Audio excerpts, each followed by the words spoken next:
I think we are alive.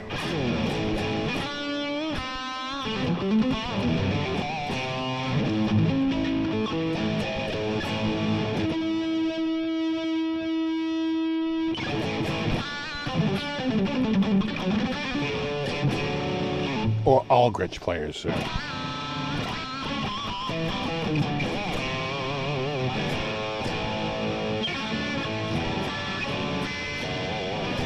Gotta stretch these strings out.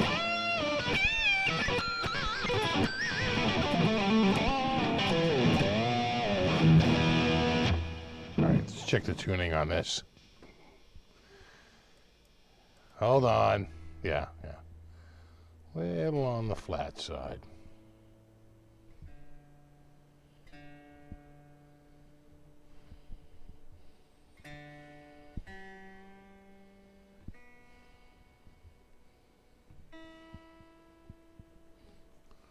Let's see how long this lasts. That's pretty good.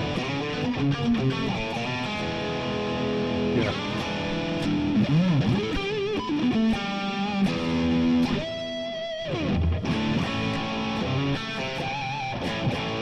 Yeah, that's pretty good.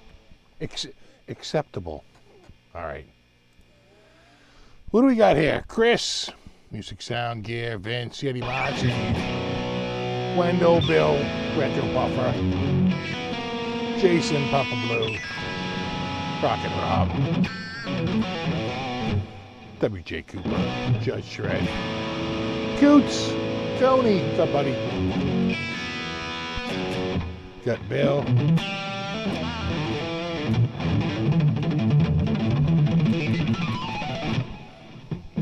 That's like every Gretsch player ever. What's up, Deanna? Bill. Trolls. Super Lead. What's up, Steve? And Blackjack Guitar. And Jay Shaft.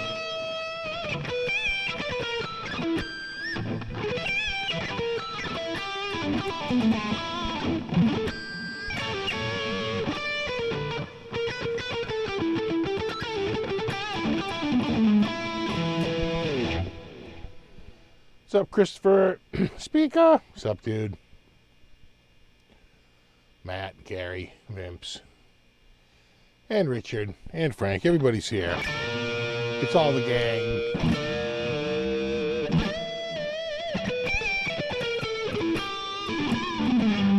I think I'm live. I think I'm alive.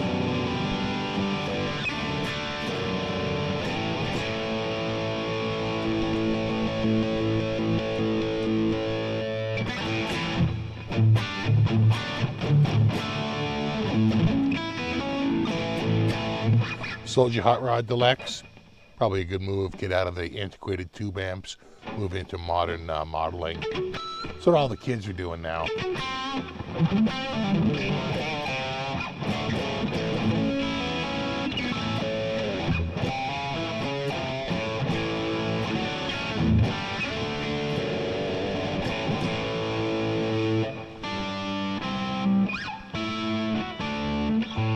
Exactly, all the cool kids.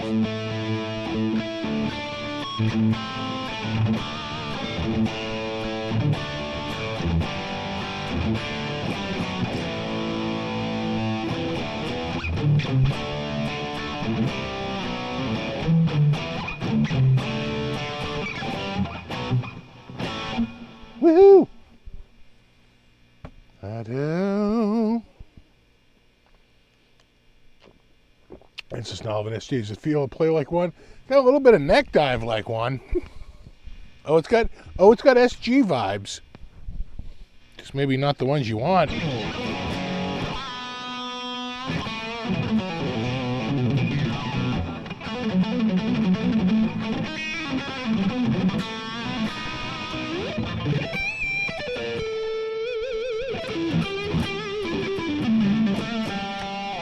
Yeah, I found out these are Broadtron pickups. That's what the BT stands for. A lot of the people with a shit ton more Gretsch knowledge than me were mentioning it in the comments.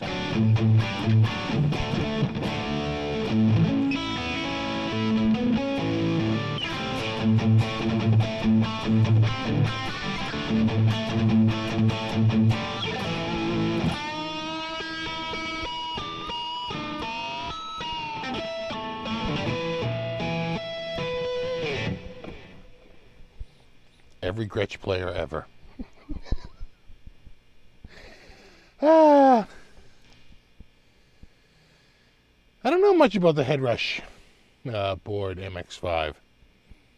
You know, Headrush is one of those companies that had a good rep for user interface. Their UI was like really good, but maybe their tones weren't so great. Now, I think they've recently paired up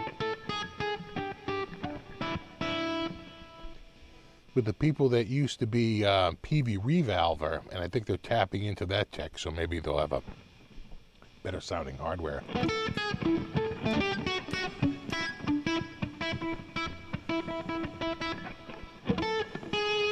Yeah, the window's open. The dew point, you know, last week I was talking about how muggy it had been, and a speaker came over and you know, was at the ready to call 911 should I fall off the roof. And I patched up the roof, which worked great because we had rain on Monday. But that was a cold front. It ushered in much drier air, like dew points in the 40s and even down in the 30s. Today, there was a shift, and the dew point was 19 the last time I looked. Now you're talking. I should just move to the desert, because those are the kind of dew points that I'm looking for.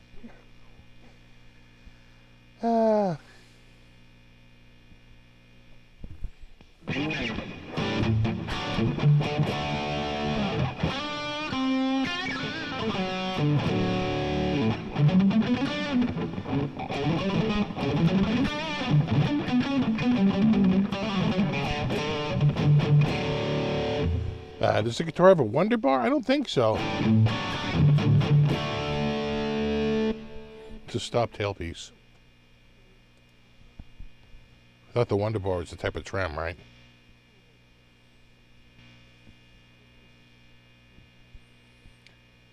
So my roof patching really worked, because normally we had pretty good rain the next day. Normally there'd be a spot where a couple of drips would come through. Especially with the amount of rain we got. Nothing. Bone dry. So totally worked.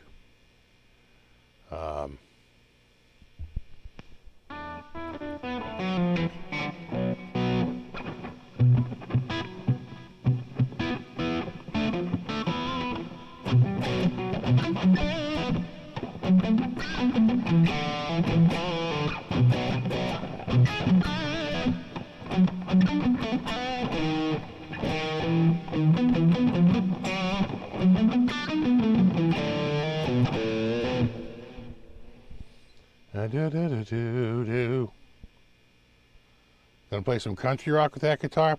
I'm gonna say probably not. I'm just playing the statistics on that. Yeah, a little country rock.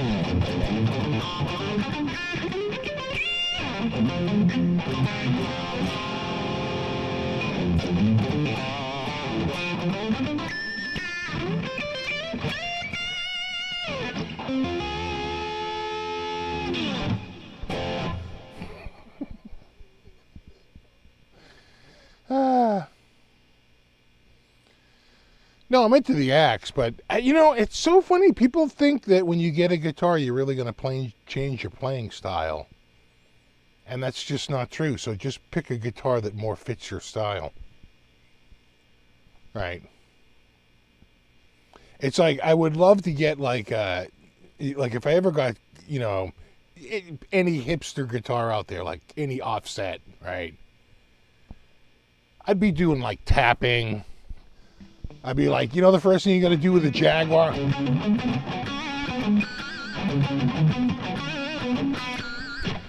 You can just imagine all the Def Leppard covers played on Jaguars and Jazzmasters. You know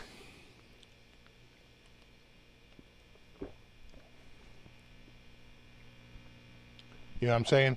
At the end of the day, you know, you are who you are, and, you know, just pick a guitar that more matches your style. Exactly. You still sound like you no matter which guitar you play. Exactly. Exactly. At the end of the day, you know, 90% of a guitar, I might even say 99% of a guitar is a fashion accessory. So just pick the one that sort of fits your outfit and your mood.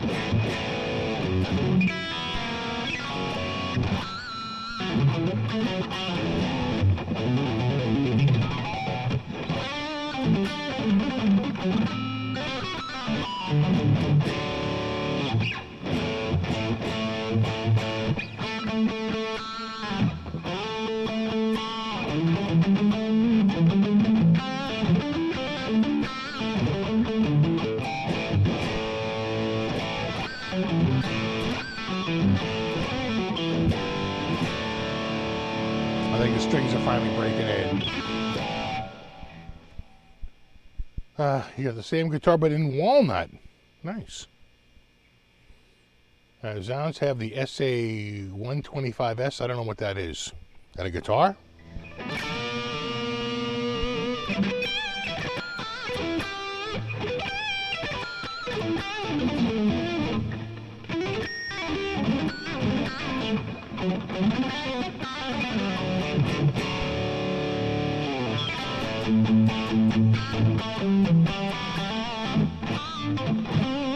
The strings feel tight. They're 10s, that's for sure. I wouldn't say they feel any tighter. I would definitely raise the action on this though. A little low.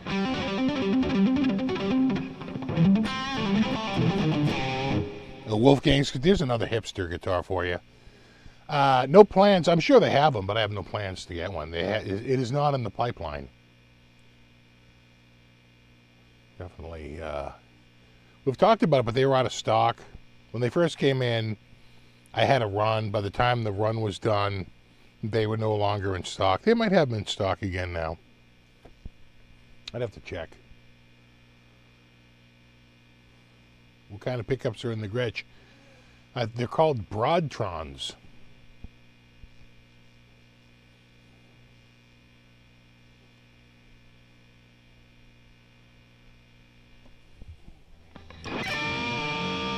All I can picture is some, like, you know, big boobed friggin' animatronic, right? All the friggin' AI. You know, ever since you watch one Star Wars video and it's all like Boba Fett after that.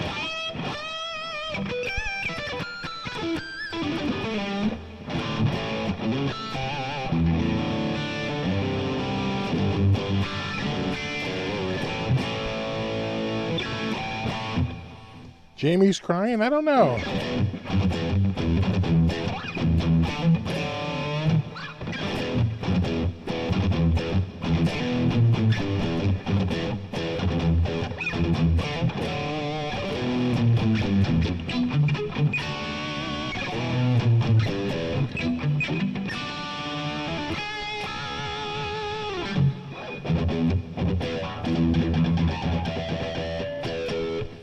Ever heard of an 89 RG 670? You sure you're not thinking of the 760? Never heard of a 670. 670 CPR? No. 760, sure, but not a 670.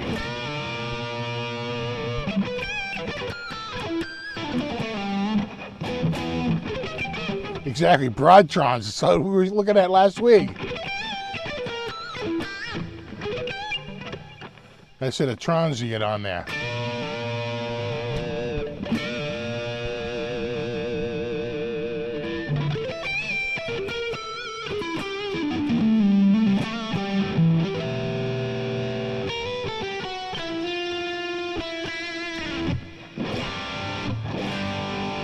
The pickups do sound pretty good. They're kind of, you know, as I would expect, kind of on the twangier side. And grounding.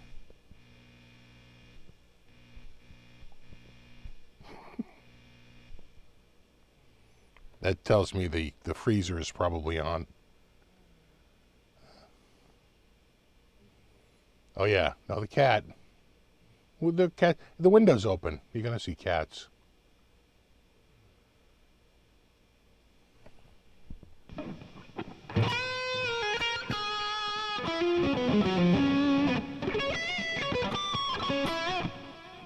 Gary says he read that Broadtrons are just humbuckers voiced to sound like Filtertrons.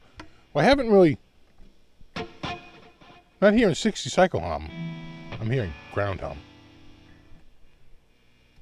All right, where was it? Right there.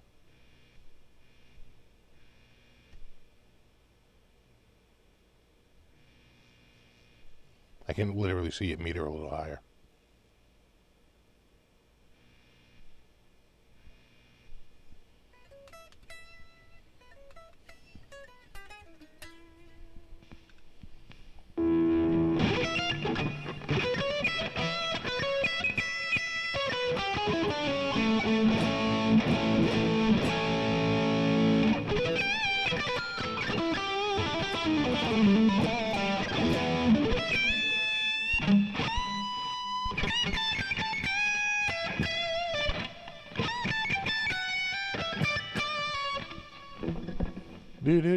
Do.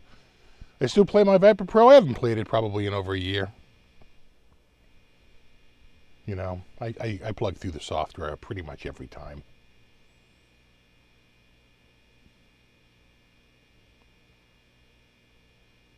I very rarely go through live speakers. Almost ever.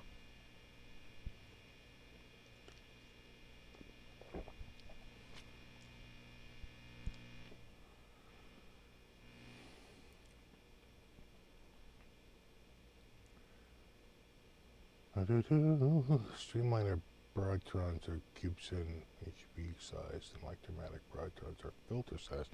Okay. You think if I played it, I'd sound like someone else? Yeah. Who would I sound like? Just a short list. No, I've had contact from THU, but I don't talk with THU themselves. I talk with Ilio, which is the U.S. importer. In fact, they hooked me up with some NFRs, not for resales, which are basically serial numbers to unlock, packs. Which I have to install. I got to download them and install them. But they have some new packs. I don't know if they're out yet, though. I probably should. I have to double check and make sure they're out. Check that email. Just make sure they're out. But they're coming out with a couple of new packs.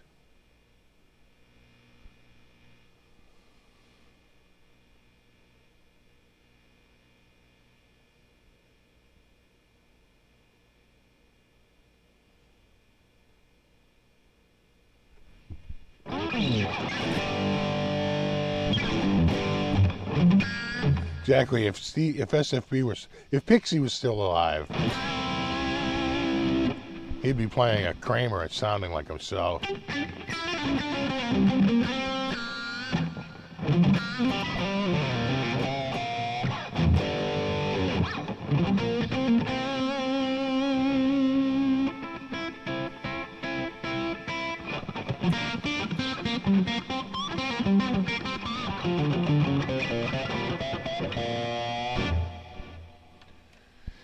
So yeah, sad news about Guitar Player finally ending their print run.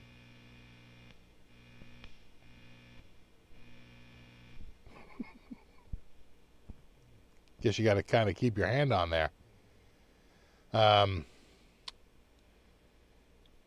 someone had mentioned in the comments, I don't know how true this is, but they're actually not going to be doing this. This would really be the end, that it won't be like a PDF. They're not going to really publish issues any longer, that they're basically just going to a website. So that would be a massive change, right? It's not like the magazine is like going away and it's just going to become, you know, a digital only thing. It looks like the magazine is maybe going away and they're just becoming a website, right?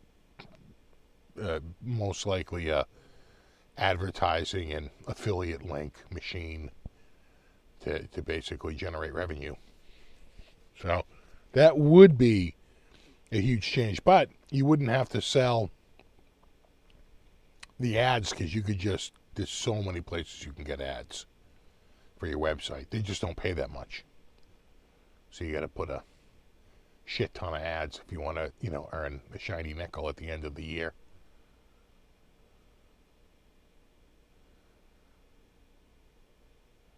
You know, is it still subscription based? Yeah, I see. You wonder if that's what they're going to do, right? They're going to put it just behind a paywall, or are they going to rely on advertising on the website? And right, I don't know. We're still in the gotta wait and see, because I don't think it all really happens until January, right? Once the print issue is out. Although the print issue comes out like next week. That's how early they print. They ship like literally in the middle of October, the friggin' December issue. So, yeah, the ad model is a tough go. Yeah. We used to have stores that were just basically magazine stores, right? They wouldn't be huge, not quite as small as like a bodega, bigger than that, but basically like a newsstand, right? A bunch of newspapers and a whole ton of magazines. Those are pretty much gone. You don't really see those any longer. The only ones left are sort of the bookstores like Barnes & Noble with a magazine rack. But the whole magazine store kind of going the way of the dodo.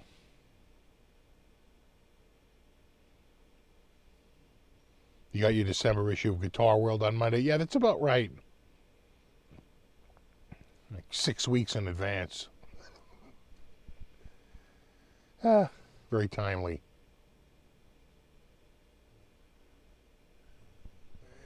Right, the only place you can find those are at airports, and everything's double the friggin' markup. And you know, some people were saying, maybe,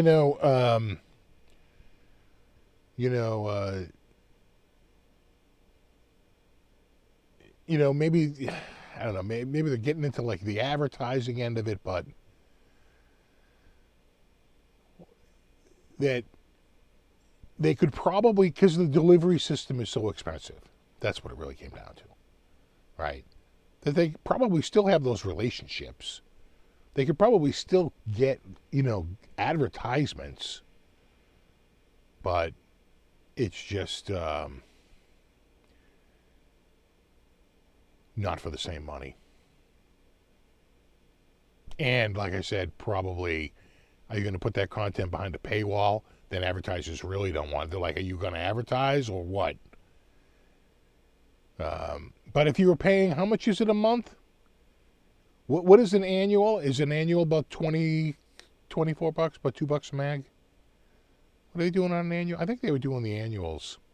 You get an annual subscription for $25, right? About $2 a magazine. I think that's their break-even point.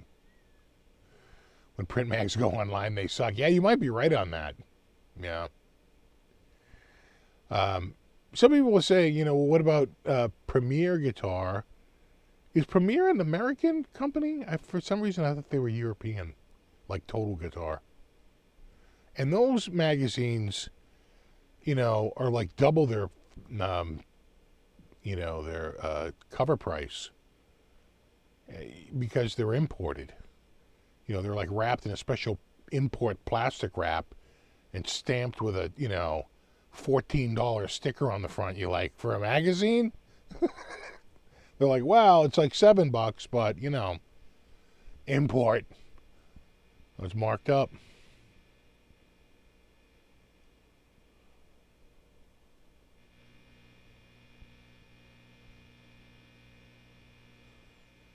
Yeah, exactly. You have to buy a tablet if you want to read your book. But I don't even know if they're going to go to the tablet. Sounds like they're just going to go to a website. Guitarplayer.com, you know?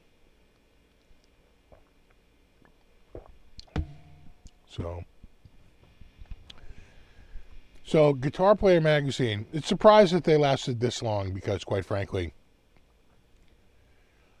I thought they might go under in the 90s because everybody adapted to the real threat of guitar for the practicing musician, which included tabs, right? For free. So you could buy one magazine and have 2 or 3 songs. It's where I learned so many songs like Panama, and there's a whole list of tunes I learned from those magazines. Countless tunes. The Solo to Crazy Train, I got right out of that friggin' magazine. So everyone felt the threat of that, and everybody else, just sort of went in it. Guitar Player never really did. And if they did it kicking and screaming. They did not want to get into that. And for very good reason. I think they had a lot of international sales or whatever. Anyway, there's all kinds of problems with publishing music over in different publishing jurisdictions, right? Publishing markets. Just very much like the music industry. Like the rights are held in America by this company, and they're held in Europe by this company, and they're held in Asia by this company, and South America by this company. You have all these different companies that have the publishing rights. And here you come out with this magazine, right? They can get sort of shipped anywhere. It gets very... Mick of Dan and Mick, he used to work at, I think it was Guitar World, or Guitar. It was Guitar World. He worked there for quite a while. And he said it was a friggin' nightmare. You were always getting cease and desist letters, saying, your magazine, that this publishing got into this market. He goes, you're always like sweating bullets that you were going to be in, and you'd have to push back and say, no, we can't control once it's been sold, but we assure you it's not being sold in these markets. It's like, it's all big, it's a nightmare. But the tabs really shifted the whole market. Now you had magazines like Guitar One and Guitar School coming out, all tab from head to toe, like tabs on steroids. And, people reacted. This is probably this is like kind of the height of it. Yeah, I don't think they have one tune. So this is July 1994. Oh, no, they got some oh, see, that's so funny. They felt I'm telling you, they felt it. Yeah, like right there. It's how to play Soul Man. I got to tilt it a little bit or you won't be able to read it. Yeah, like that. All right, it's how to read Soul Man. And it's got the full tab. And it breaks down. They're doing it more of like a breakdown than a tab, where it's just the song done, but there's more. I'm telling you, this is 94. They're feeling it. Because I'm sure their numbers went down. 20 easy riffs. And, what are they doing? They're doing, I think they're punk riffs. I think these are all like punk riffs. And you wonder if these are just made up riffs. Right? They're not saying that these are anything particular. Again, the whole copyright thing. Yeah, check out. That's why you see YouTubers playing all these, like, just try not to sound like anyone. Any more? Now it's just the columns, but they always had columns. But for the longest time, they would never do tabs. There's tabs in, like, every single column is tab. So that's a huge change. 10 years earlier, they would have never done it. was always standard notation. So that was them reacting to the beatdown, you know, from the Guitar from the Practicing Musician, which had a meteoric rise. Yeah, all riffs are made-up riffs, yeah. Some are just a little more well-known.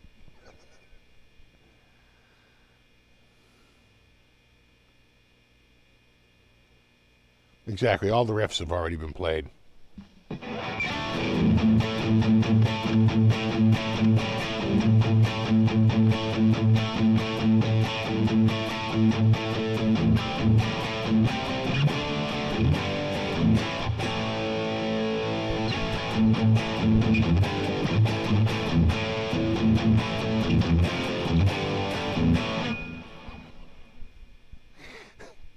It's like every demo ever. Whatever you do, don't sound like a song someone knows.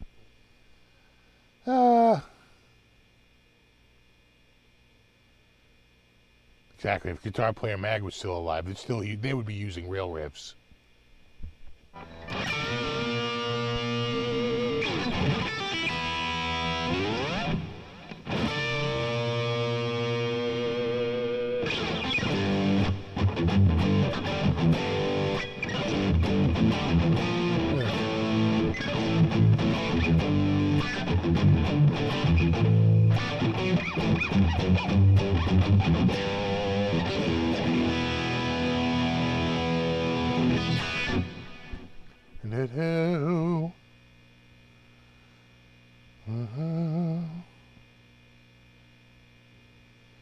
Yeah, the flexi discs. It was the first time someone mentioned it in the comments, and it was the same with me. The first time I ever heard Steve Vai play guitar was on a flexi disc. He did Blue Powder, and it was a demo for Carvin. And then we went down to check out a Carvin, and it sounded nothing like that. It was like, wow. I had a bunch of front ends, and of course I ran it through my patented 17 unit, rack, but, I'm Steve frickin' Vai. I'm like, that was the amp? This amp sounds like shit. What was all that compressed amazing? He was, what the hell? Where did that all go? They're like, kid, that amp's only like 10% of that sound.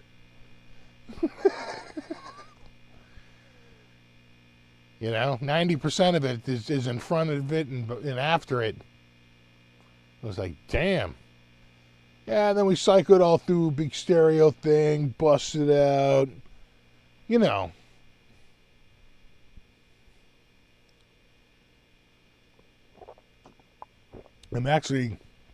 like, I didn't know, but I know now. So it kind of fake. They're like, no, it's the amp. It's just, they dress it up, It sounded like he was playing through, making it sound like he's playing through that amp. He wasn't playing through that amp. He was playing through that amp and like 45 other effects pedals. They're like, yeah, maybe, yeah.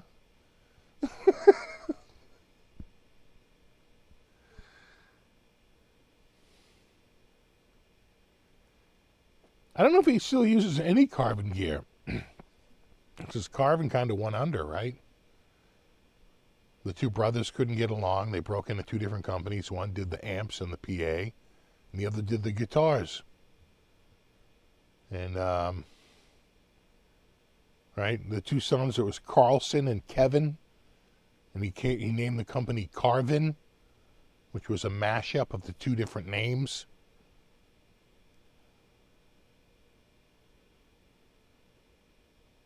And obviously the one that took Kiesel's doing fine. The one that took the audio and the amp, not so much.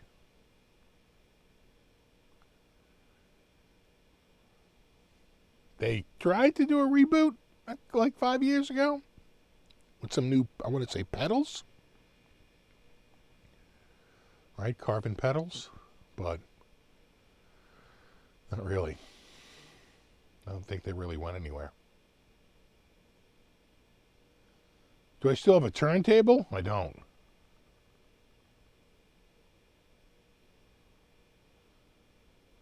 Yeah, I used to get the Carvin catalog. You know, the thing about Carvin was that, you know, they were really high-end, you know, very well-spec'd guitars.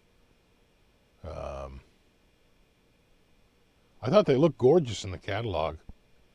You know, like the DC 127s and, you know, they're like the neck through with the, they do like a flame top. You know, they're all pretty nice.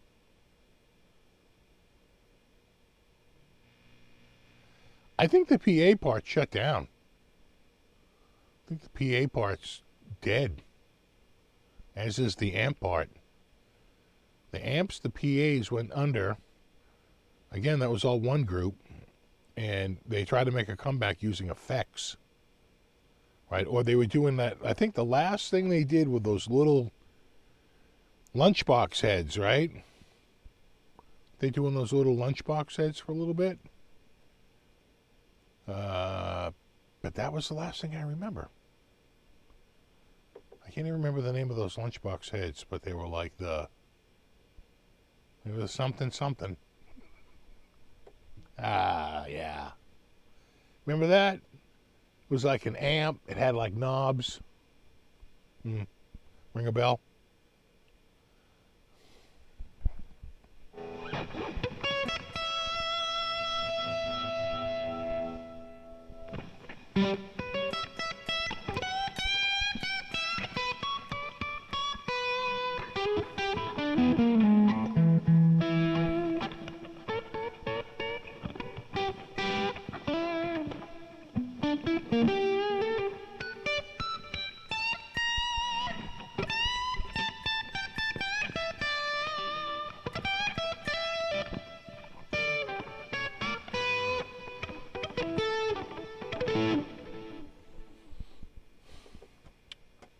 You know, I think they made a spoof of it in THU. What was it called?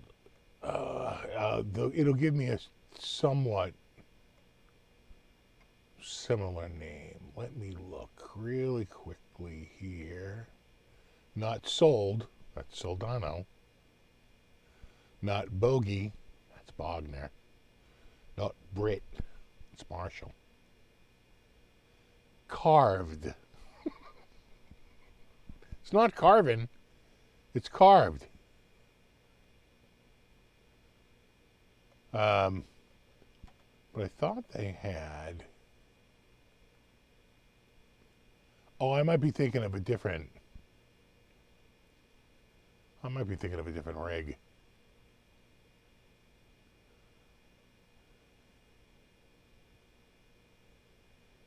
Yeah, I might be thinking of Amplitude. It goes to show you how long it's been since I've used it.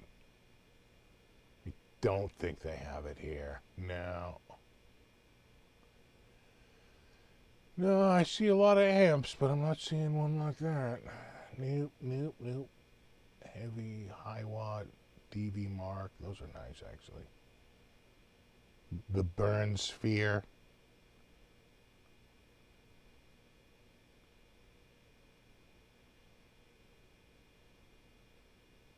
No, Brunetti. No, I'm thinking of Amplitude. I'm pretty sure. I think when it's in THU, it's a rig, right? It's a profile. Yeah, I don't see it. I don't see it.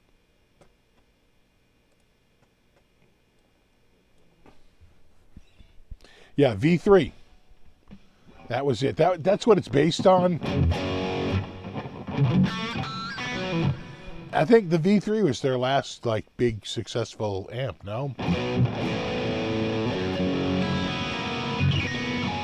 Exactly. Now that I described it with knobs, thank you.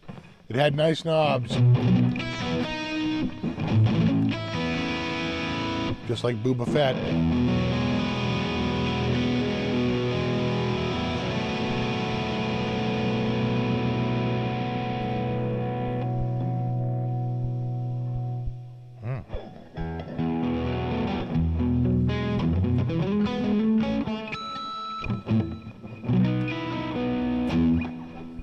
Yeah, when word got out that you could play, you'd sound like Steve Vai playing any other amp but Carvin.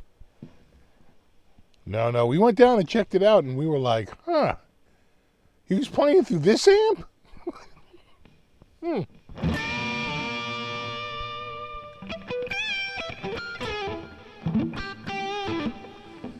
Yeah, was it the Legacy? That does sound right, the Legacy. The V3 and the Vi Legacy.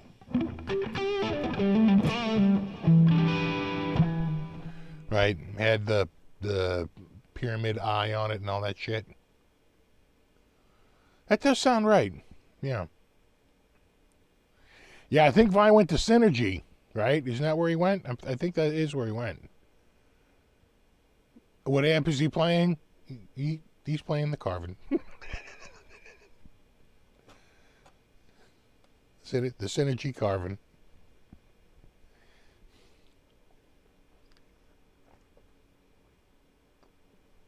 Oh, that coffee is good.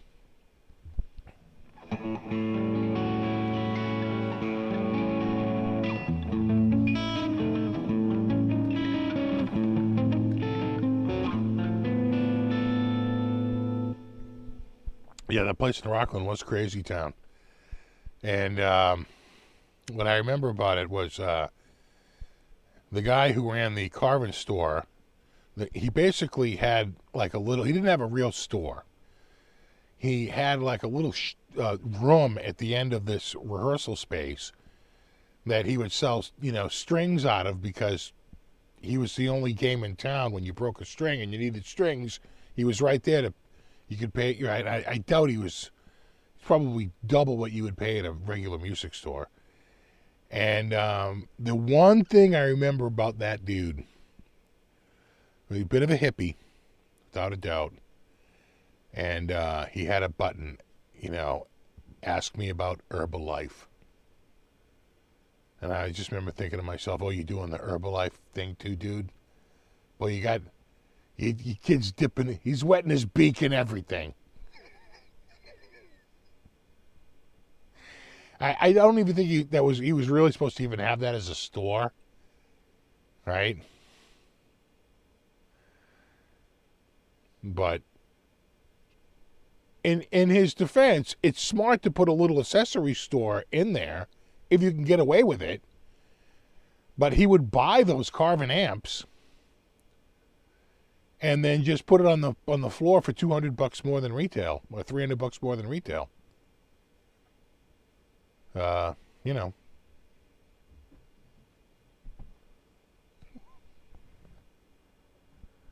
What? What?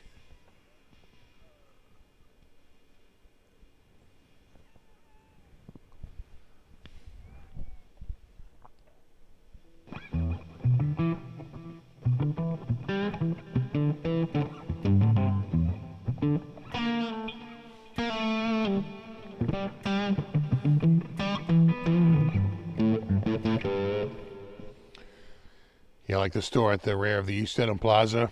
That dude was a student of mine. And he came in one week. He just bought a new truck. Got to a few weeks later, like one of the wheels fell off the truck. He was all mad at the dealership. Then he shows up the week after that, and he's wearing a neck brace. I said, what happened? He goes, I went and saw some lawyers, and they said I was injured way more than I thought from the wheel falling off the truck. I was like, oh, real? The lawyers told you were injured more. He's like, yeah. Yeah. No, they said, I had no idea I was so injured. But they told me, they're like, no, you were really injured. And I was like, wow. So I'm wearing the neck brace, and I'm like, uh-huh. And, and he wound up, they sued Ford under a products defect. Because it was like a brand new Ford truck. And like literally one of the wheels came off. I think the axle separated or something like that. The bushing wasn't tapped down fully or something. I forget what it was. It like literally, like one of the wheels came off. And he got a massive cash settlement from that and opened that music store. And quickly turned, you want to know how to turn $500,000 into $100,000? Open a music store. So that money was basically doled out to landlords for a few years and different music companies until he finally closed. He was there for a while. I want to say maybe a year or two.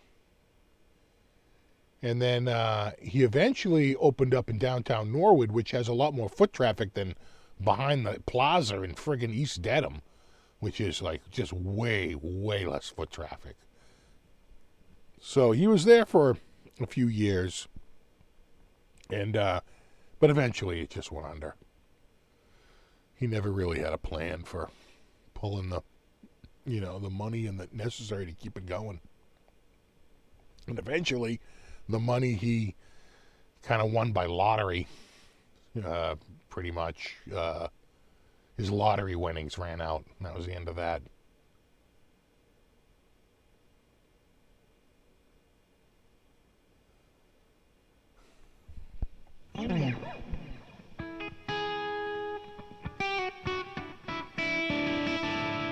The lawyers told him. That was like the funniest line. He goes, no, I was like, he goes, I met with my lawyers. I was really injured in that accident. And you could see the look on his face. He was like, I had no idea. Like, a speaker knows that dude. He's not too far off in the brain category than the real is that from my speaker guy.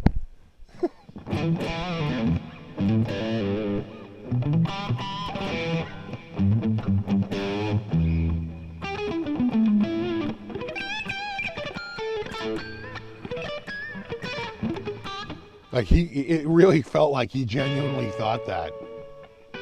I wouldn't doubt it knowing him.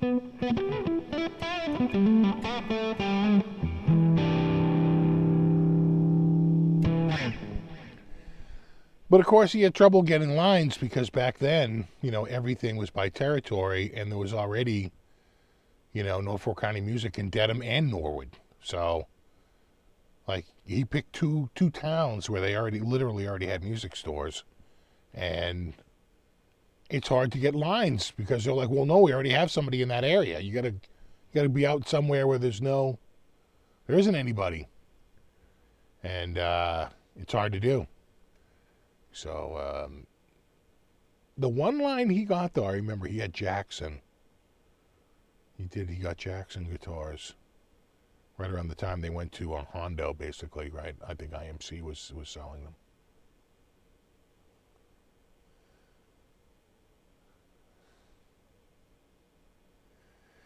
Yeah, the one in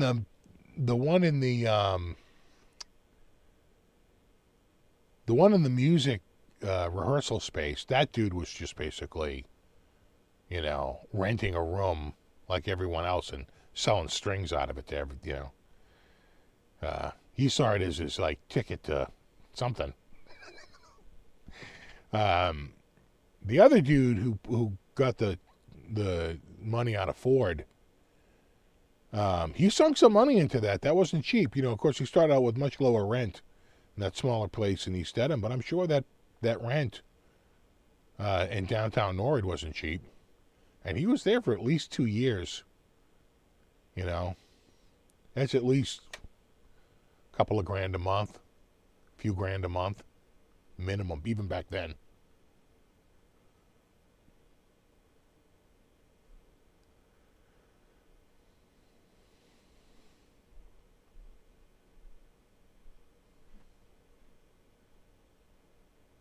Talking about music, man, that used to be in Springfield. No, there was, geez, I don't even know the name of the music store now. there was the guy down in the Rockland. It was like a rehearsal space. He wasn't really a store, though. Like I said, he just basically sold strings to kids who broke strings in the facility and needed strings like right away. And he'd sell you strings for, $9 a pack instead of $4.50. And then he would buy carbons and sell them there. He was like, we sell carbon. That's why we went there. Well, I'm like, this is a music store? I was working in a music store at the time. Like, okay. This so fly by night. That other guy, though, with the Ford money, he really did have a storefront. He really did have a store. But, again, mostly picks and strings and a few off-brands. That was about it. Other than Jackson. He did get Jackson.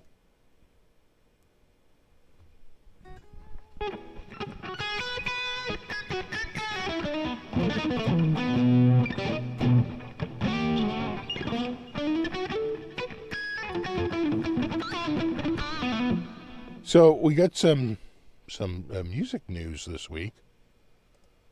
Let me see if I can call that up.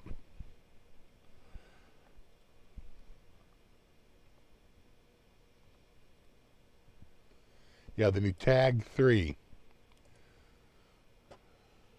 Hold on.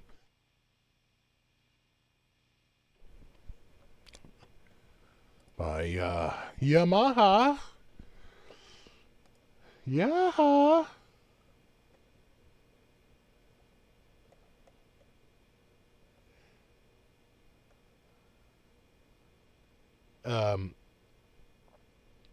So Yamaha just came out with these new acoustics, kind of high tech. Now, there's nothing in here that Donner hasn't already done, right? It's got basically, as you can see here, I don't know if they'll show this. Oh, for Christ's sakes. Yeah, there it is. It's actually got a couple of speakers up at the front that are mounted to the face, which vibrates the face of the guitar. It's all solid wood. This is a solid mahogany back and sides and a solid spruce top. It's kind of crazy that they went all solid wood with it. And it's got these speakers, stereo speakers. And if it's anything like the Donner, it sounded shockingly freaking good. It's kind of amazing. Up at the top here, you see this little mark up here. That's actually like a mag connector, right? It's like to charge it. It's like one of those, like that Apple used to use, right? A magnetic connector.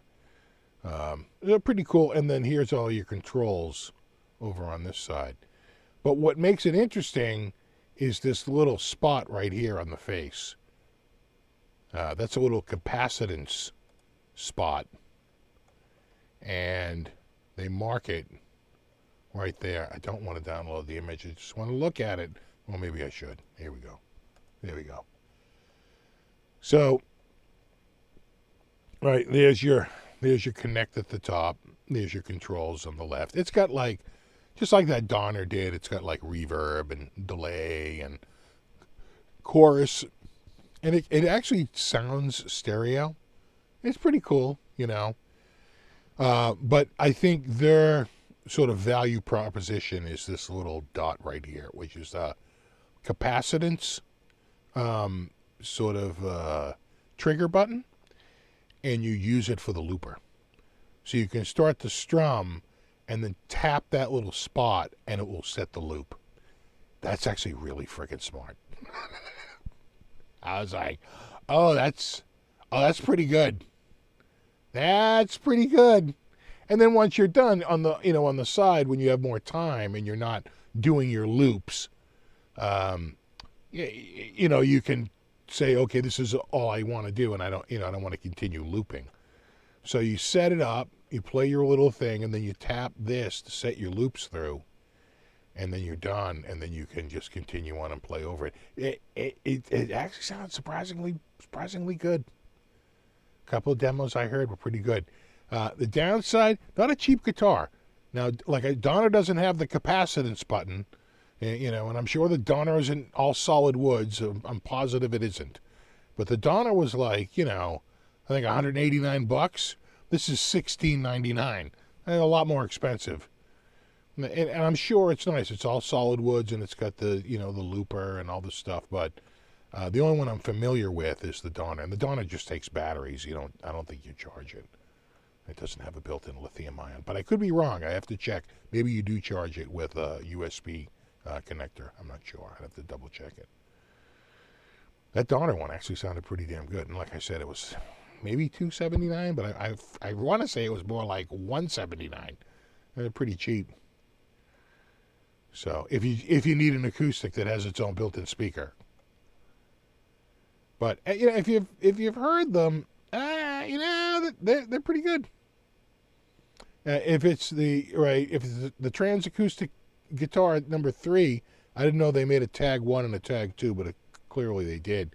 I'm thinking the Tag 3, the new thing is the capacitance button and the looper.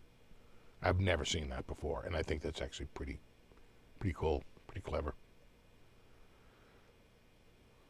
And blah, blah, blah, capacitance button, little tap sensor, and then, oh God.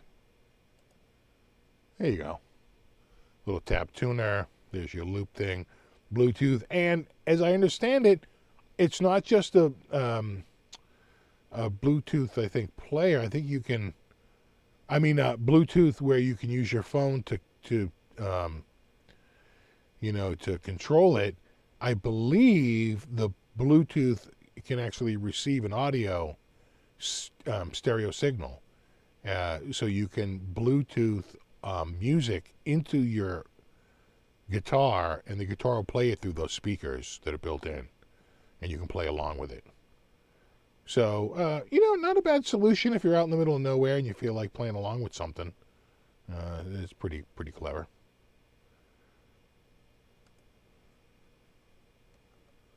That's about it. I was the biggest surprise to me, it was all solid wood. I was like, really? Yeah, there's that mag connector right there. Yeah, pretty clever. All right. What else were we talking about? So that was the Yami.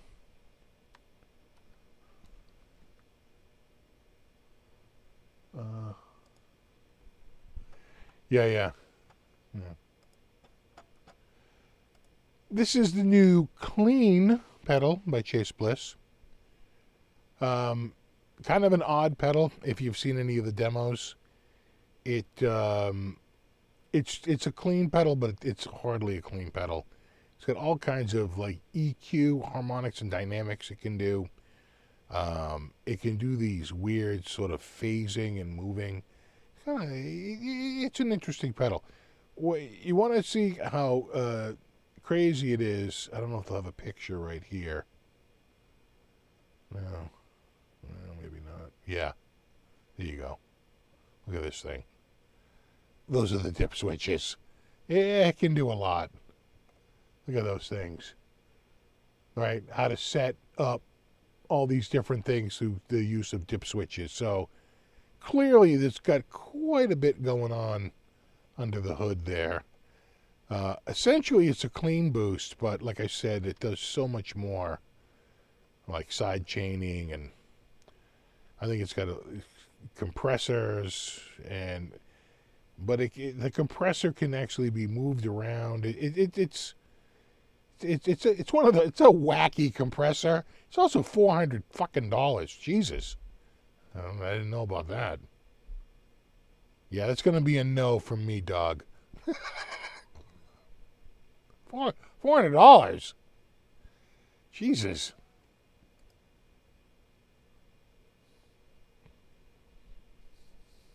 No. Was there anything else this week? Let me just check here. Guitar Center Used is doing every guitar over $4.99 for 10% off. They've been flying off the shelf. The Mod collection was on sale for a while, but I don't see it on sale right now. We're just checking that. Let's just go to the new arrivals for Gibson. Did they put anything out? They've been putting out new guitars every frickin' week. Yeah, that's right. They reissued the Amos. The famous Amos. I knew there was a new one this week, and this is it. The aim. It's a collectible. Let's just call it what it is. The one to get is the Epiphone one. The Epiphone one shot up. They were $2,200 to $2,500, and now I've noticed them down around $1,500, $1,600. So I think the one to get would be more the Epiphone, if you're really into a vintage style. But this is a straight up collectible. People aren't buying this to play. Right, look at that. Oh yeah.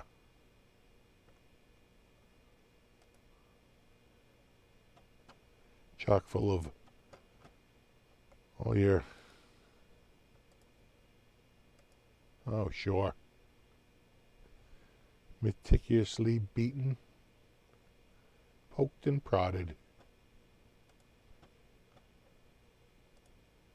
The old headstock. That looks nice. It's 20 grand though. Again, I don't think the person buying this is buying it to play. I think they're buying it to collect.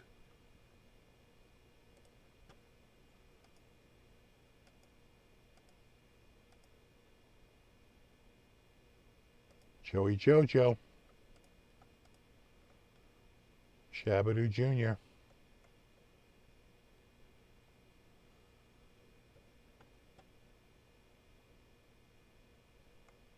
Nice. I think that's all that's new this week.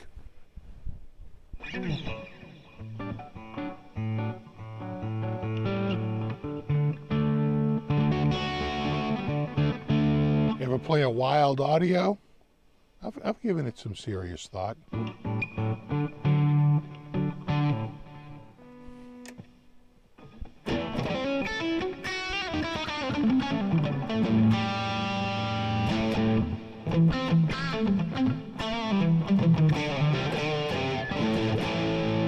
Yeah, that's nice.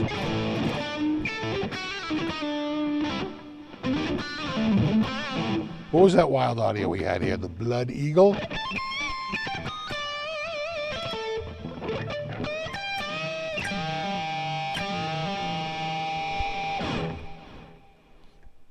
think it was a Blood Eagle.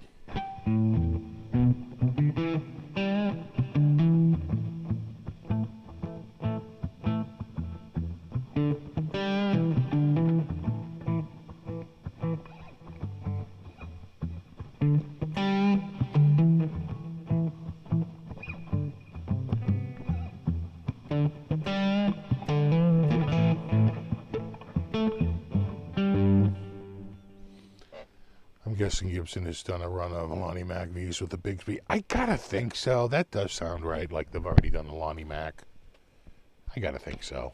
Oh, I just pulled that out. I did. You can hear it. Yeah, I did one, say like a month, 2 months ago. So a couple months ago. A couple of weeks, certainly a couple of weeks ago. I feel like it's been months now, but maybe it was more recent than that. The craziest thing about the Wild Audio is that the inlays were real mother of pearl. Yeah, you don't search for Blood Eagle. Search for Wild Audio Blood Eagle. Save yourself. Just stop. Just save yourself.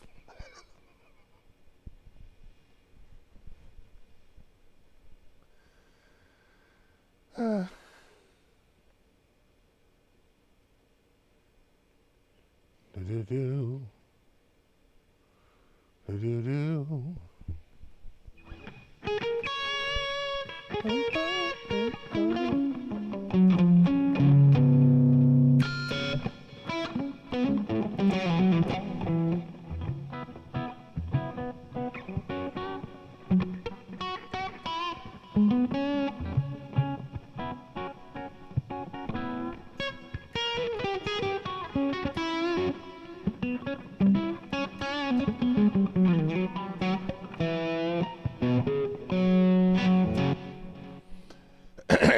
see the new John Mayer strings. I did see that.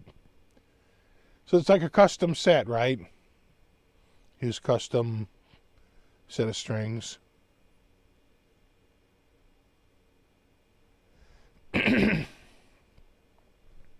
Yeah, maybe. I feel like we're running out of shit to come out with. We're getting down there. Yeah, the silver slinkies.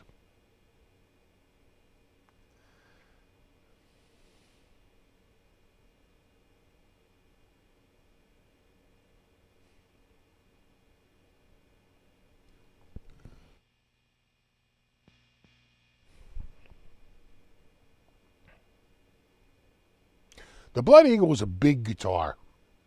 The guitar was friggin' enormous. That's the one thing I noticed about that guitar, like right away. How huge it was. It was huge. Just like that Fireman he had here. That thing was enormous as well. We never ran out of shit, I know. It's the same thing, it's just a new color. Isn't that enough? No? Not enough? Let's go to Jet Cam.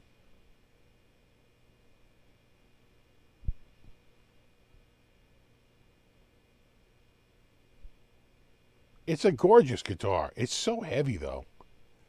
I'm shocked to find out it was weight relieved.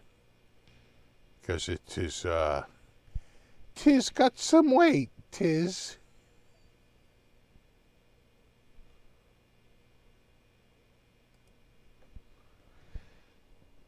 You know, I've been looking into is, maybe changing, because I've been doing the show now for certainly every week since the pandemic.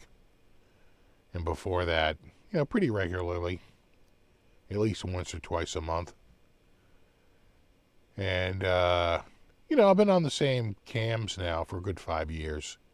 So I was looking at, they haven't been upgraded all that much. They just came out with some new ones, but I was looking into it. I don't know. I'm not convinced. The one downside is how much more processing power it takes. I have the bandwidth to send out a 4K signal without a doubt. It's just whether this computer can handle it and actually compute and work correctly, especially with two cams going, because you can't have one 4K and one 1080p. They have to match. So if you're going to do two cams like I do, I have two 1080p cams, I would have to do two 4K cams, which is not a problem, but now your computer has to, it's literally 8 times, right? 4 times for each cam.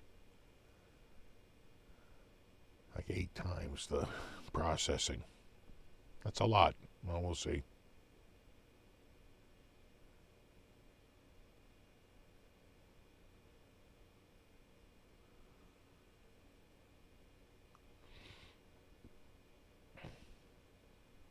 Yeah, tailpiece looks cool. Like I said, it looks straight out of the automotive industry. Right? Feels like the fender off of a vintage car.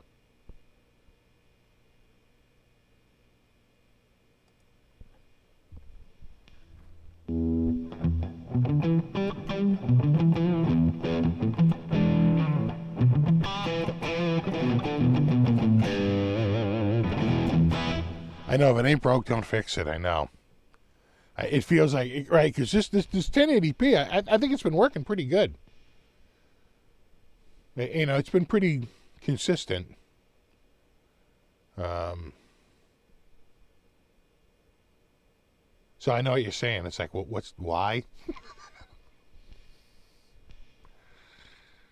Right? Why upset the apple cart? Is that mini PC pretty good? In fact, I just used it because it's basically the print server.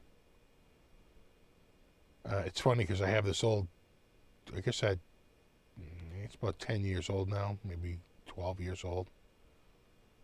I had this Samsung printer. Of course, like anything Samsung, they get into the market. They're in it for like 18 months and like, yeah, we're getting out.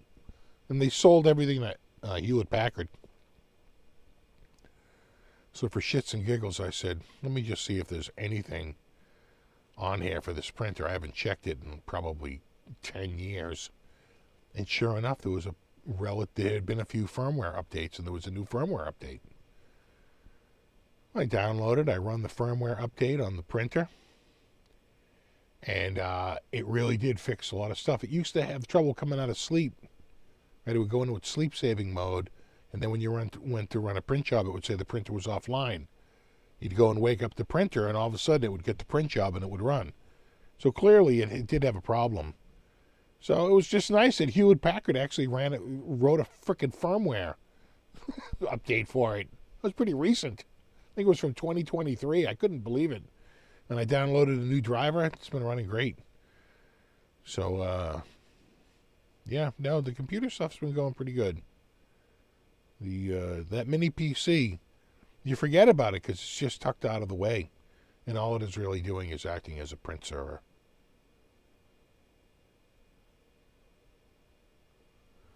Is she over there? I don't think she is. Is she on the? She might be up here. Did she go up in the window?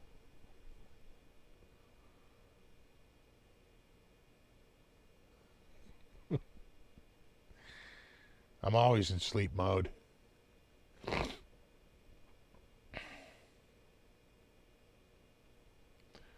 When's the last time I used it? Well, does a modeling amp count as a real amp?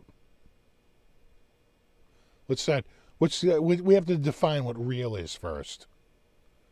I was just plugged into my Katana. Is that a real amp? My Katana.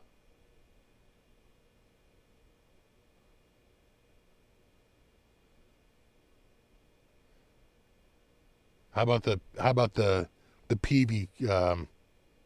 What is that? A 6505? Is that a real amp?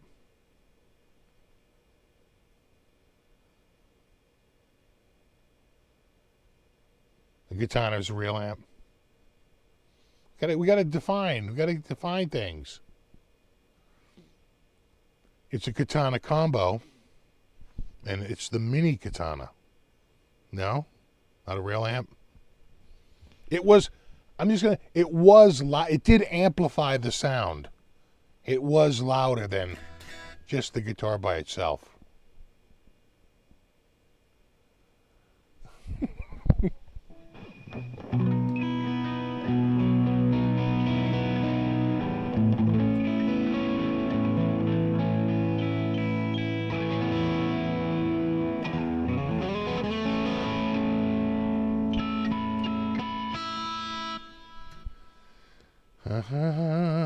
What about the orange amp? About little orangey?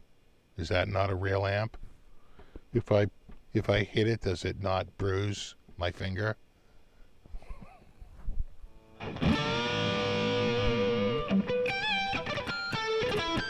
Feels pretty real. No? I don't know. How about this one down here? PV Viper? No? Feeling pretty solid.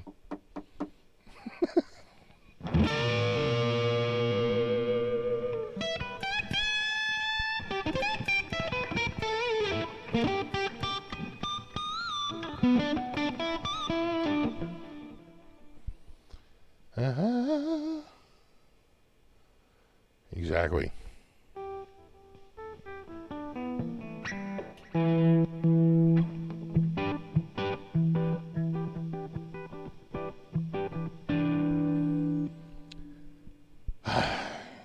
I don't know. I probably pay them once every 3 to 5 years.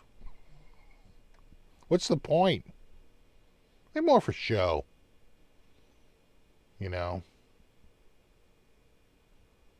More of a show thing.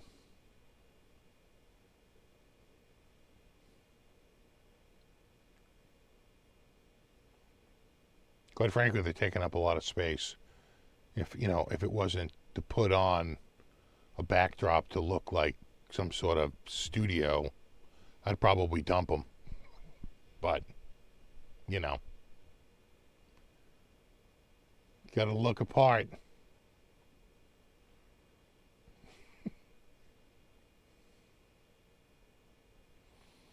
A real guitar amp is anything that produces an amplified output from a signal coming out of an output jack. Pretty much, that is the definition. Exactly. It's just a little merch placement.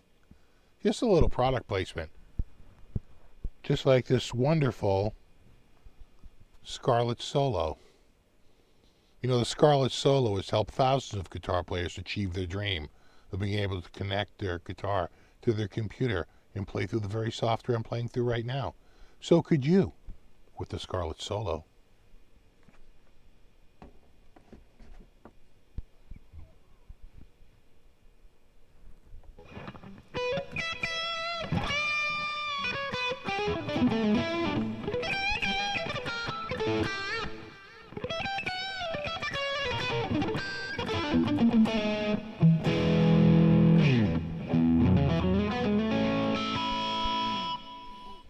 You know, maybe you're just feeling like your guitar isn't where it should be. Have you ever considered an orange amp? Orange amps are a classic, classic amplifier used by many professionals throughout the world. Try one today. Use the link in the description. There you go.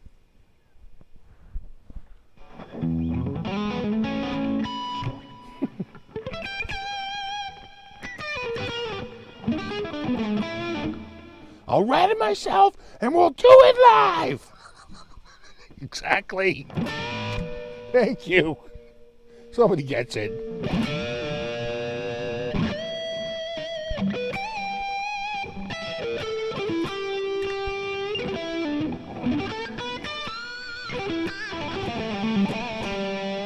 I know, God, we don't need another truckery incident. Jesus.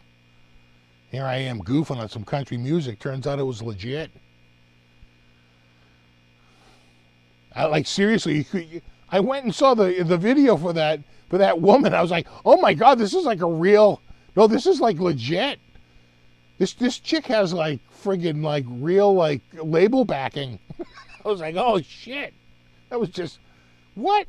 You mean that piece of software was using stolen content? I don't believe it. But they were. Sons of bitches. Listen, link in the description is all you need to hear all the time. Link in the description. There's a link in the description. Why aren't you clicking the link? Listen, I have a link. It's in the description. And yet, here we are. You're not clicking that link. Oh my God, I think the name of my first album will be link in the description.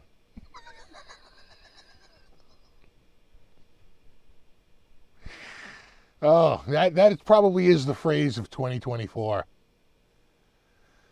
Been looking at a Scarlett. Corey, I don't know if you know this, but the 4th gen just dropped. So before you go buying 3rd gen, I hear, and I'm not positive that every model has this, but I heard they use the Claret preamps in the 4th gen. Those Claret preamps are better than the Scarlett 1, 2, and 3 gen. The Gen 1 preamps are shit. They were terrible preamps. Gen 2 is infinitely better. I have a Gen 3, which is a little bit better than Gen 2. Gen 4, as I understand it, uses the Claret, which is a much better, much higher headroom, much cleaner, much more transparent than, than the ones in even Gen 3. So check into Gen 4 before you go dropping a wad of cash on a Scarlett.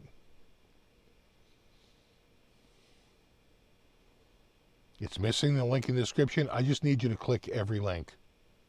Just click every link. You'll find it. Just click a link, and then when you get to that link, do a search. The important thing is you're clicking the link.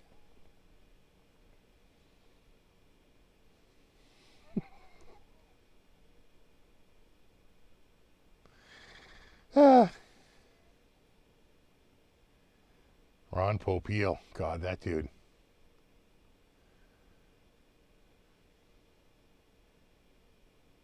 I think his what broke him through? Was it the pocket fisherman? I think it was, right? I think that's what broke him. Right, and then he had everything. The seal a meal, set it and forget it. He had every product out there. But I want to say it was the pocket fisherman that might have been his. Right, that was the breakthrough item for him. Give me title credits, yeah. What could possibly be unsafe about an open face broiler? You're fine. You're fine. It's just a little 3rd-degree burn. You're fine. Jesus. Don't be so dramatic. It'll grow back. It won't. Look, you're fine.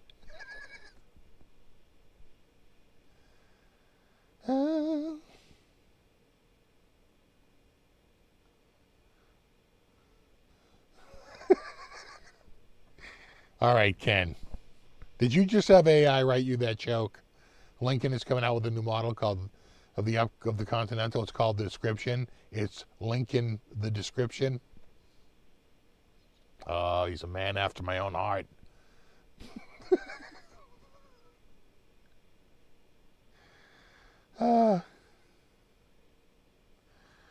Mr. Peter Ian Staker, P.I. Staker, Piss Taker. Come on.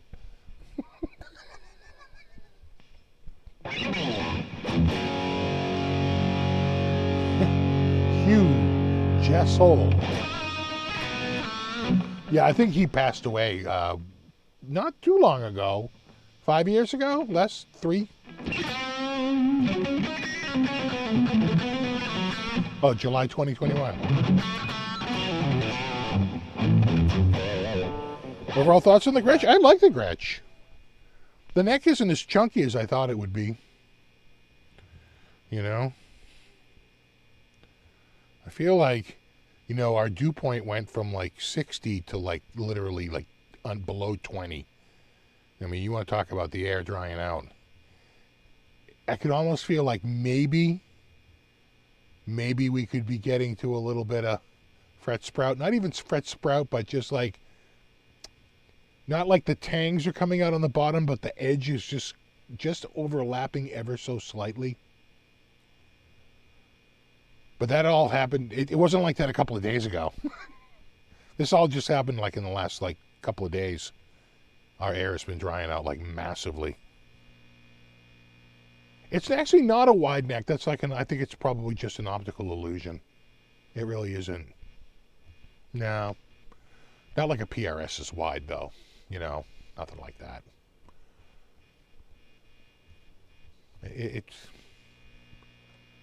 I'd say it's quite ordinary.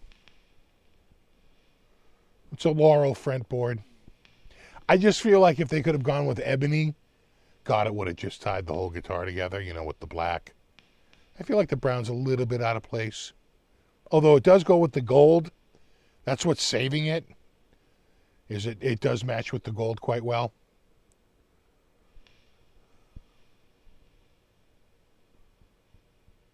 And I think they make a blue, which probably looks better with the fretboard than black. Black and brown don't really go. Blue and brown do, though, all day.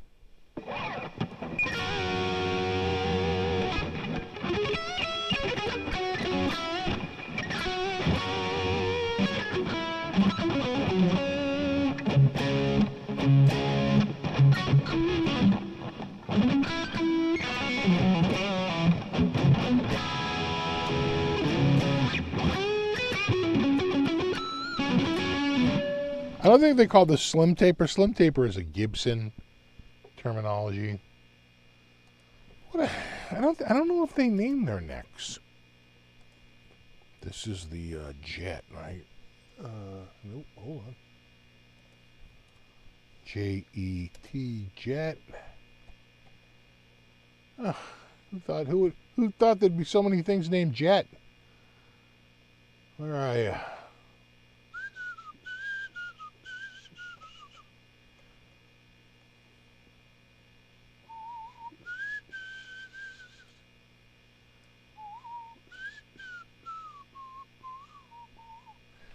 So there is one of them, but it's actually knotted. It's the one with the P90s. I need the 5222. There it is. It's the double jet. Let's see here. Specs.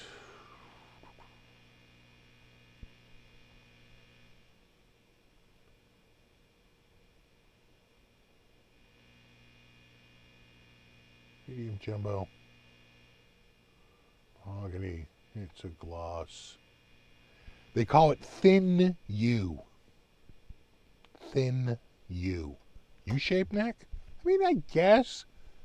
I think my Fender has a way more U-shaped neck than this. I thought the Blood Eagle had a more of a U-shaped neck, quite frankly, than this. It feels more like a C than a U. To me, anyway. It feels, quite frankly, like what I would call like a Gibson round, like what they put on an SG. Very similar, right? Thin U. I felt way more U-shaped necks than this.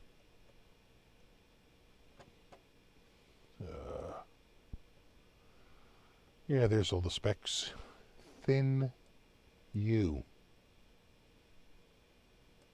All right. Okay. If you say so. I mean, I guess. Electromatic.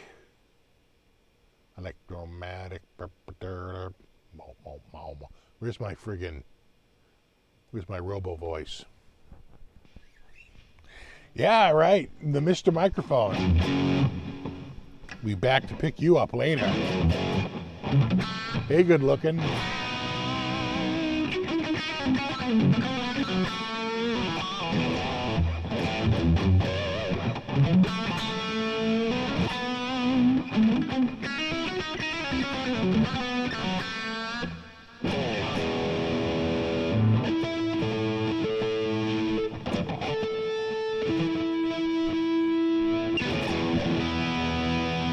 Is it Malcolm?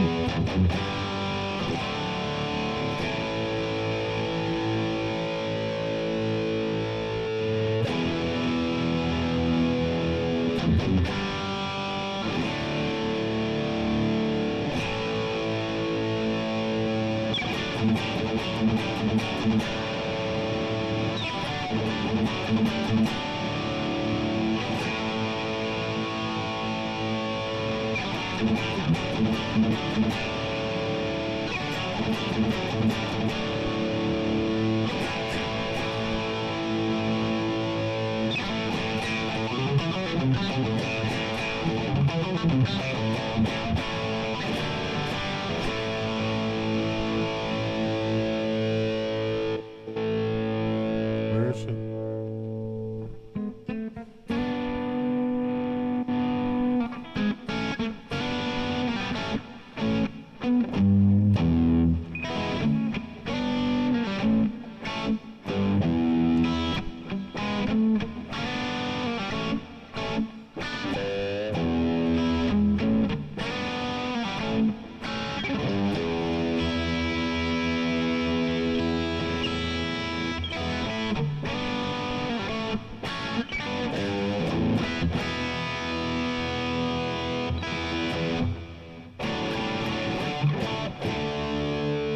Rev Gary. Of course.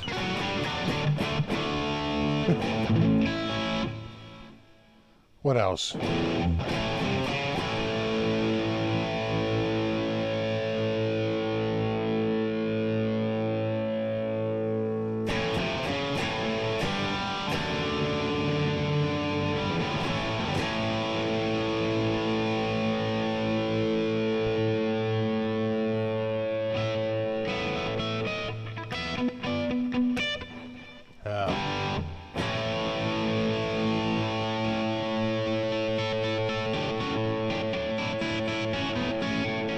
I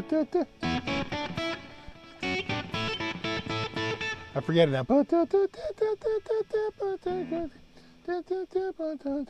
I used to know it.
What's up, Sassy Cat?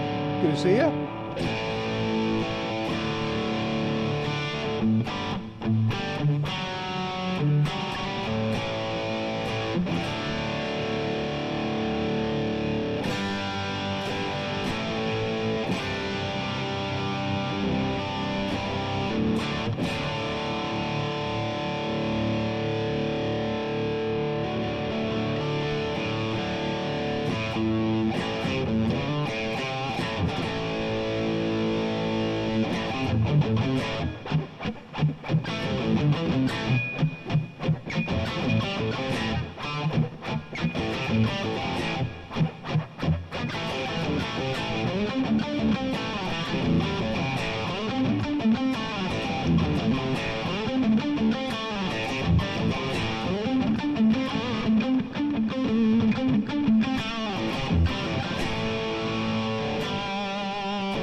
How often do I change guitar strings? Not often enough. I'm pretty cheap.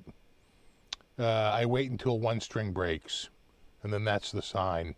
It's time for a new set. I never replace a string. Once a string breaks, that's it. Whole new set. Pretty much when the string breaks.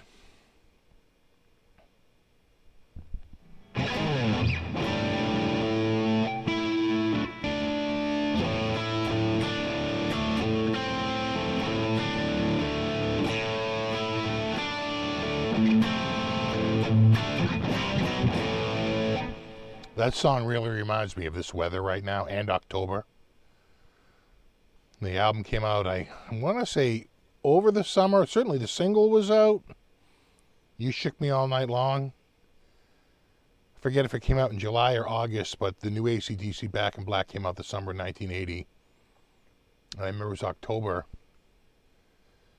And I just got...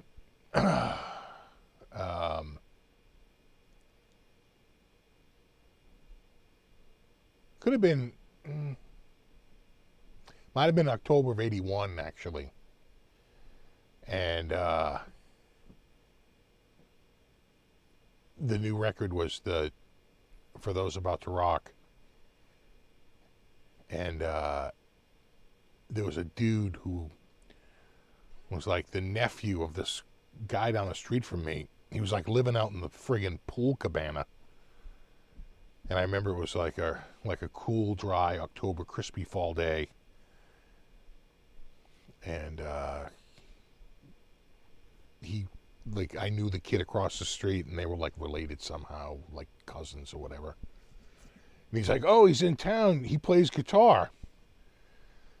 I remember talking to him, and he goes, "What kind of guitar you have?" I said, "I have an Ibanez Les Paul, and I have a Fender Strat." And he was like, "Really?"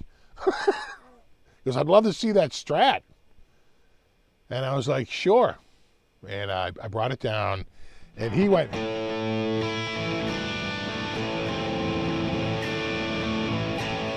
And I almost shit myself. I was like, "Dude, that's the new AC/DC song." It was really like about a year old.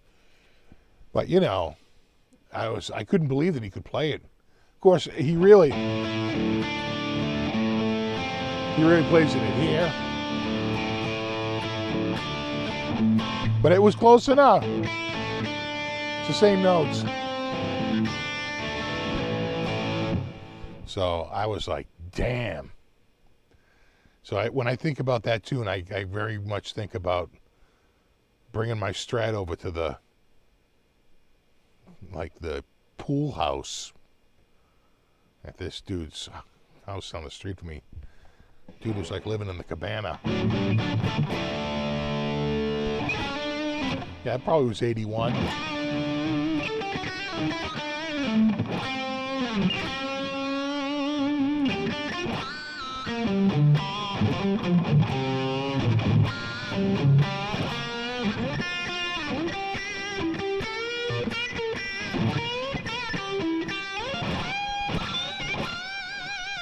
Again, I'd raise the action, right?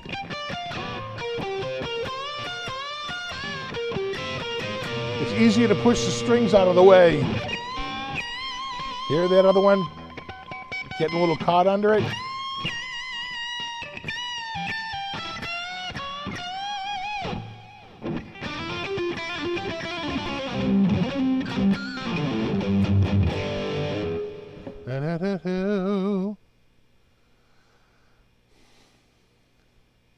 Actually, AC/DC on a Strat sounds pretty damn good because AC/DC had a brighter tone than you realize.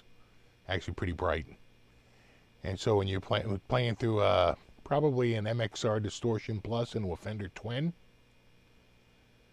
it sounded pretty good.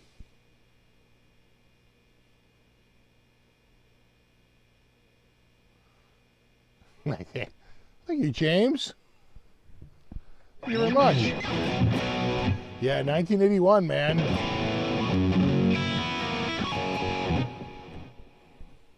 That was that guitar player issue I had the other day. That was February of 81. Because I think, you know, I've been playing guitar since 72. And then right around 77-ish, you know, I started to slow down because my teacher wasn't coming back. He like blew off the fall that year. So the last time I saw him was in the spring.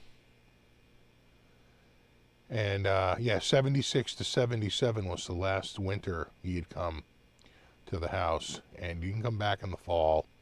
And then that spring, we moved. And so like everything got packed up. And so I didn't really play a ton of guitar, really any guitar, maybe in like 78 or 79. And then 80 came, 79 came, and I was really getting into like Pink Floyd, The Wall. And, you know, the guitar is so prominent in that album. And I was like, oh, you got to dig your guitar out, man. You got to do something. And then I met this dude who had like a Hondo Les Paul. Les Paul Custom Black.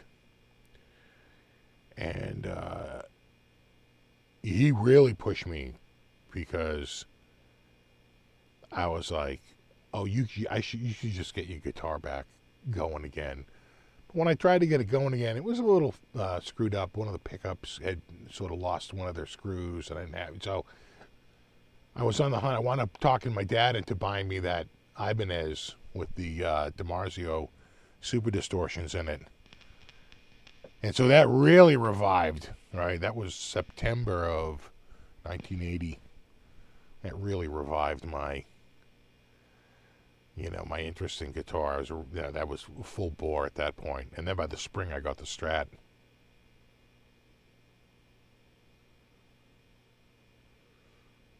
How old was I in 72? I was 6.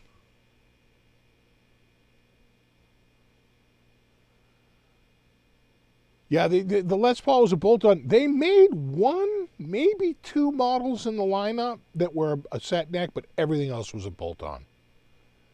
Like, only like the best of the best of the best was a set neck. And pretty much like 90% of their lineup was bolt-on. The one I had was a bolt-on.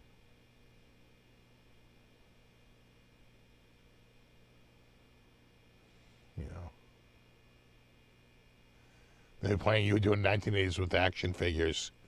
Were they Kiss action figures? No?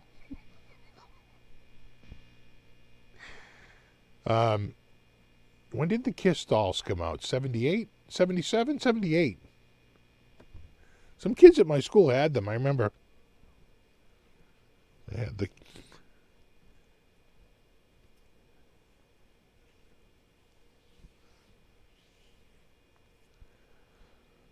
Probably became collectibles. Oh, what do you got? What do you need? What do you need? Need a pet on the butt? Butt. Got the butt. We got a little butt. What do you got? What is that? What was that? What is that? Don't eat that. Whatever it is, don't eat it. For Christ's sake, stop eating shit.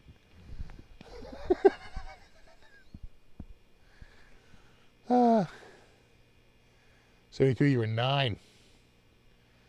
And excited because I completed, well, really, Mel Bay Method Book 2. We got into Book 2. I want to say the last book we got into was Book 3. Because I remember we started moving up the neck, moving up into position 2, and we had 2 new keys, the key of G and the key of F. Pretty much the first 2 books were the key of C.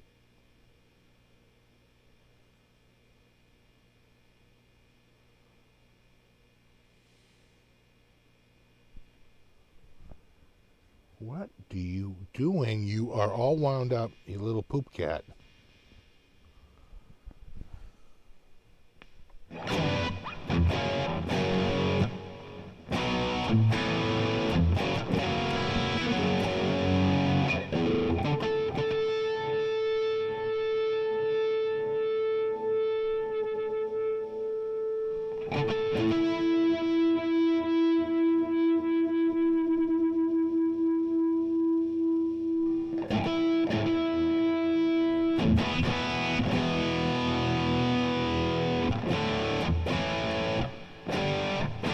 There's no Rush Shipton.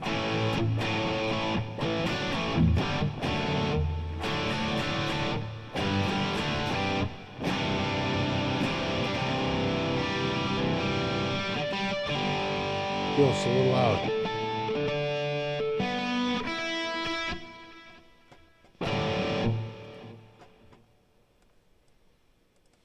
Alright, that stupid thing.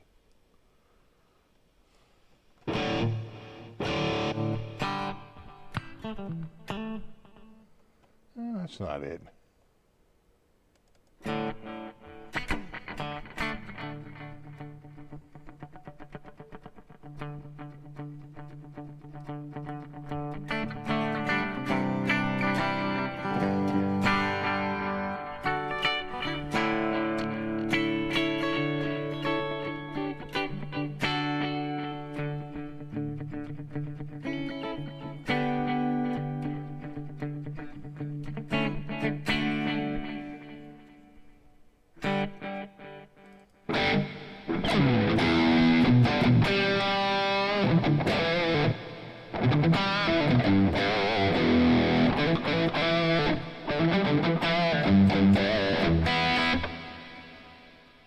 I think that's an ecstasy amp.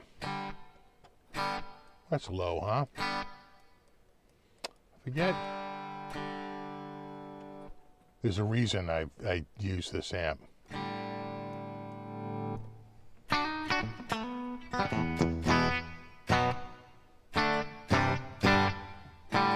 can't think of. Bring that level up. Bring that volume up.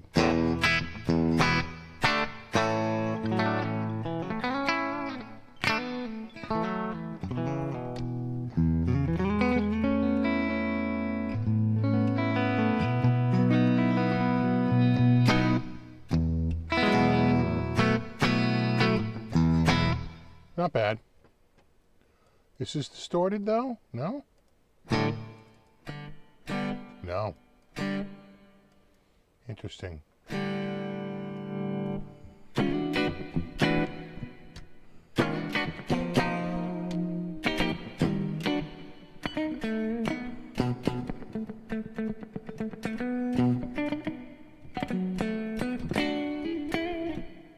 No, that's all clean. That's the like an AC30 copy. There's your distorted tone.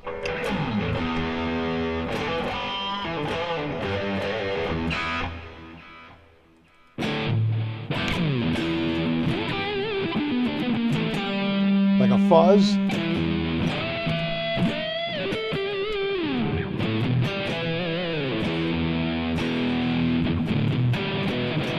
A little muddy.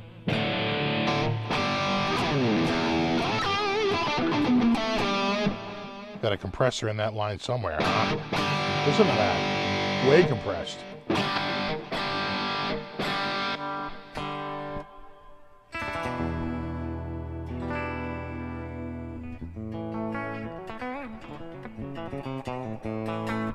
That's just a bunch of... That's like when I was doing all the mod wave demos.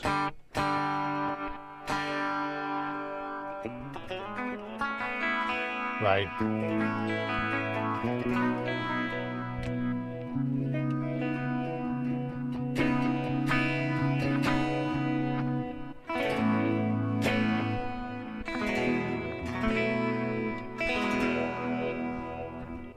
Yeah. Yeah, pretty good. Pretty good. Then you got these like...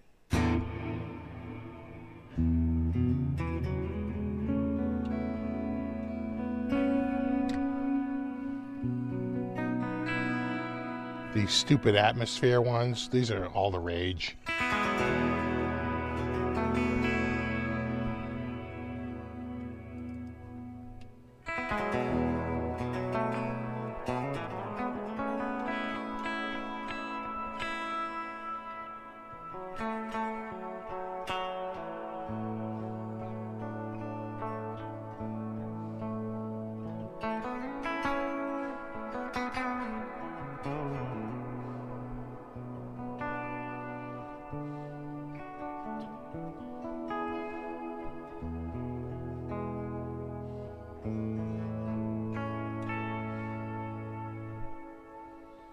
Yeah, man.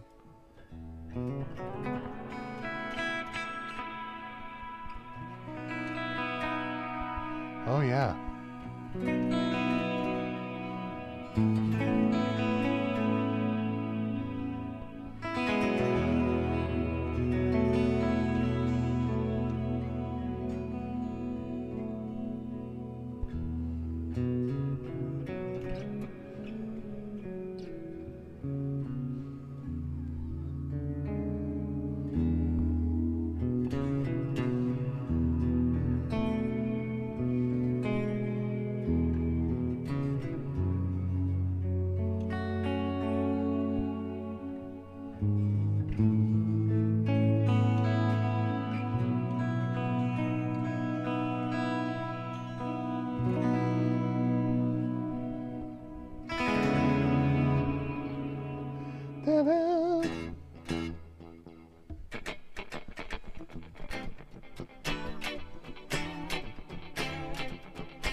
These are all in my...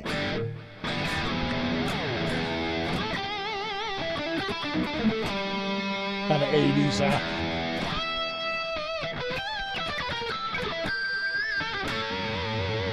It must have a chorus in there. What does it have? Micro pitch. You can hear it. You can hear it.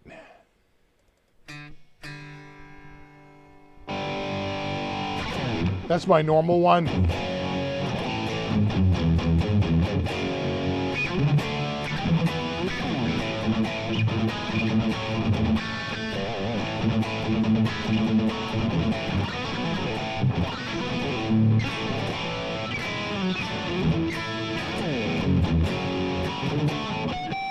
I'm just saying, if Randy was still alive, he'd probably be playing the Electromatic Jet.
Was that feedback? Highly unlikely. These speakers are very low in volume. It's not impossible because these are open back, just highly, highly unlikely. Oh, man. So, wait, I got an awesome guitar coming out on Monday. And I am so stoked. It is a guitar that I think I had one of these back in the 80s. Not for very long, but I did have one. So, no, it's going to be awesome. I am stoked. Are these real headphones? No. No, these are just a tribute. It's just a tribute.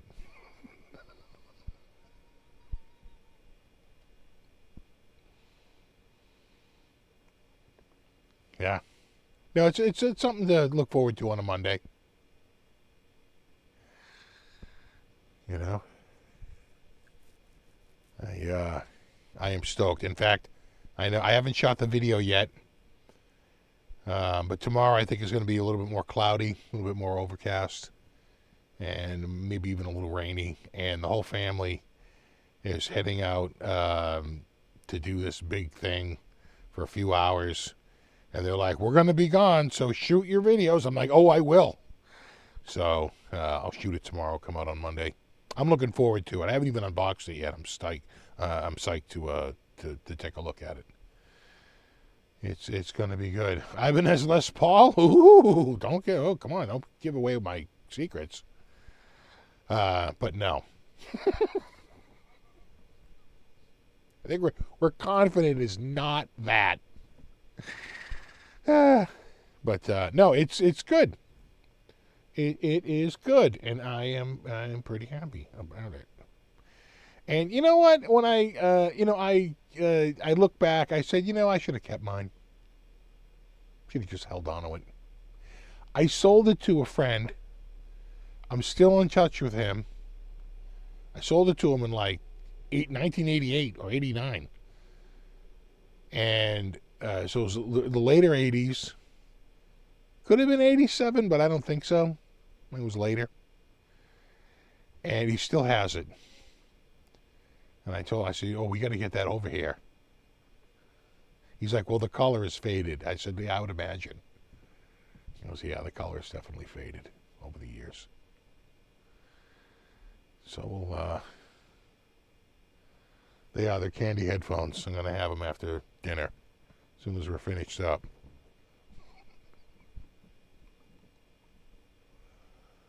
Picked up a Player Plus Telecaster. Oh yeah.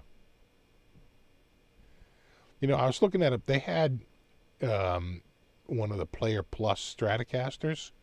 Those are like $11.99, right, or $10.99. They're up there. You might see them on sale for like $9.99.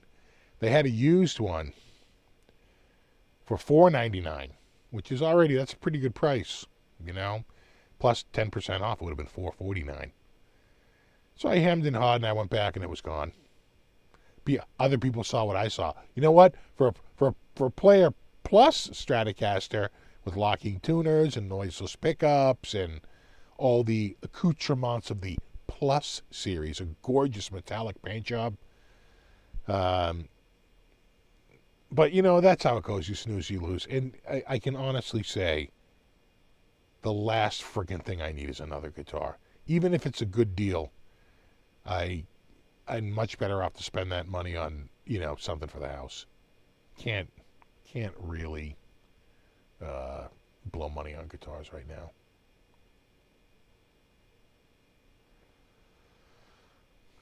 Picked up an American Pro 2 GT11. Those are great with the 11. It's an 11-inch radius, right? The GT11, a little bit flatter than the 9.5. Yeah, those are nice. American Pro 2. That's based on a custom shop. That guitar. They had the GT11 custom shop series. They're like $4,000, $4,500. So it was good to see that they took those specs and put them in an American Pro, so at least it's somewhat affordable. Before that, it was all custom shop. No, I know. I have way too many. I don't have 50, but I have too many. I have to get rid of some. I've sold a few, and I could get rid of a few more.